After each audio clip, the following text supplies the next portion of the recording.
Perang di Ukraina memasuki minggu ke-6 seakan tanpa kemajuan berarti bagi Rusia jika dibandingkan dengan waktu yang sama kita bandingkan dengan beberapa penyerangan di zaman modern seperti Perang Irak yang diserang Amerika dan sekutunya di tahun 2003. Juga penyerangan Jerman ke Rusia yang disebut Operation Barbarossa di tahun 1941.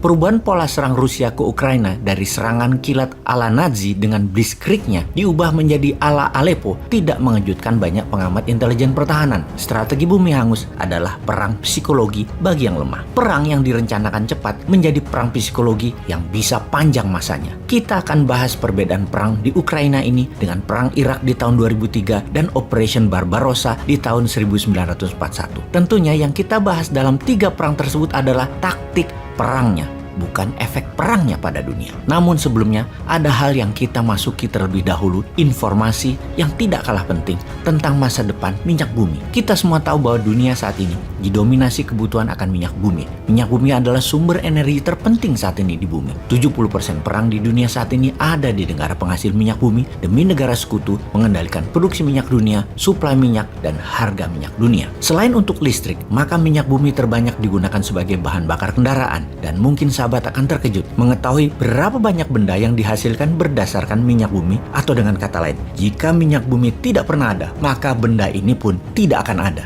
Jika Anda meniup permen karet, itu ada unsur minyak buminya. Begitu juga pasta gigi, minyak wangi, lipstik, deodoran, kontak lens, bahkan 3 perusahaan besar dunia, Google, Microsoft, dan Amazon mempunyai investasi yang besar di industri perminyakan ini. Jadi, bagaimana sih kok bisa benda lengket berwarna hitam ini menjadi penting ketika dunia mulai menggeser ke arah energi terbarukan yang akan menggantikan minyak bumi? Nantinya, minyak bumi akan jadi apa? Atau bagaimana masa depan minyak bumi sesungguhnya? Sejarah minyak bumi dan manusia menjadi kecanduan minyak bumi sudah terjadi jauh-jauh hari ratusan tahun bahkan ribuan tahun yang lalu. Bangsa Mesopotamia di tahun 3100 sebelum Masehi sudah menggunakan minyak bumi untuk mozaik dan permata mereka. Bangsa Babilonia di tahun 1700 sebelum Masehi menggunakan minyak untuk pelapis perahu mereka agar tidak merembes air masuk ke kapal. Bangsa Mesir di tahun 2600 sebelum Masehi menggunakan bahan dasar minyak bumi untuk membalsem mumi. Juga bangsa Yunani telah sejak tahun 2000 sebelum Masehi menggunakan sebagai lampu minyak. Untuk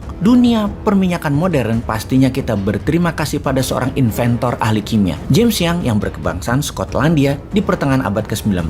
Dialah bapak petrochemical industry, di mana dia memisahkan minyak yang encer sebagai minyak lampu dan minyak yang pekat jadi pelumas mesin-mesin industri. 3 tahun kemudian, dia bermitra dengan Edward William Binney, seorang geologis, untuk menciptakan perusahaan penyulingan minyak pertama di dunia. Kemudian, perusahaan sejenis bermunculan di dunia, yang terbanyak adalah di Amerika. Di Amerika, di pertengahan abad 19 ada 2 peristiwa besar, Gold Rush ke arah barat Amerika dan Black Gold, minyak bumi di seluruh Amerika. Sehingga di penghujung abad 19, Amerika adalah negara terbesar di dunia penghasil minyak bumi dan turunannya. Lalu, memasuki abad ke-20, kebutuhan minyak meningkat sangat tajam, terutama bidang transportasi, dengan pertumbuhan industri mobil, motor, kapal terbang, dan kapal laut. Kemudian, perubahan dunia terjadi ketika di tahun 1908, perusahaan Inggris menemukan cadangan minyak di wilayah Persia, di wilayah Iran sekarang. Inilah penemuan pertama oleh pihak barat yang besarnya cadangan minyak di wilayah Asia Barat itu merubah sejarah Asia Barat dan Timur Tengah selamanya. Sejak saat itu,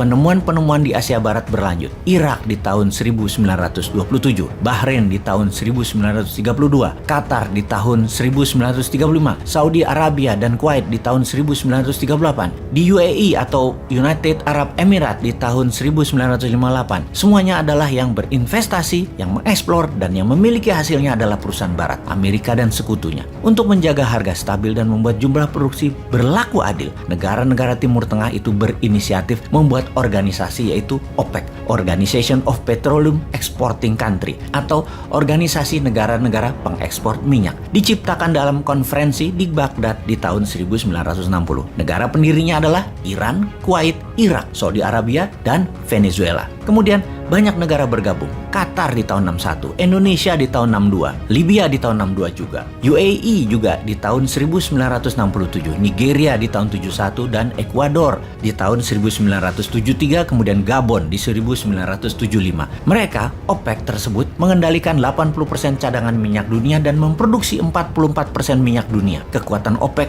dan dominasi OPEC sangat kuat sekali waktu itu. Apa buktinya? Ketika perang Arab Israel di tahun 1973, OPEC mengembargo, melakukan sanksi ekonomi kepada Amerika dan sekutunya karena mendukung Israel. Harga minyak dari $3 per barel dibuat naik 400%, jadi $12 per barelnya. Peristiwa embargo ini dikenal dengan istilah The First Oil Shock. Kapan oil shock kedua? Yaitu di tahun 2020 kemarin. Ketika selama setahun shutdown karena pandemi virus Wuhan, di mana kebutuhan minyak bumi turun hingga 50%, juga perang harga Saudi-Rusia yang mana Saudi menurunkan harga minyak agar perusahaan Rusia bangkrut. Harga minyak bumi di bulan Januari 2020 adalah $67 per barel. Di bulan Maret 2020, harga minyak bumi ke $18 per barel. Dan di suatu titik di bulan April, harga pernah mencapai minus $38 per barel. Minus alias yang beli minyak dibayar, bukan bayar atau beli, tetapi dibayar. Sekarang di tahun 2022, kebutuhan minyak bumi 92,8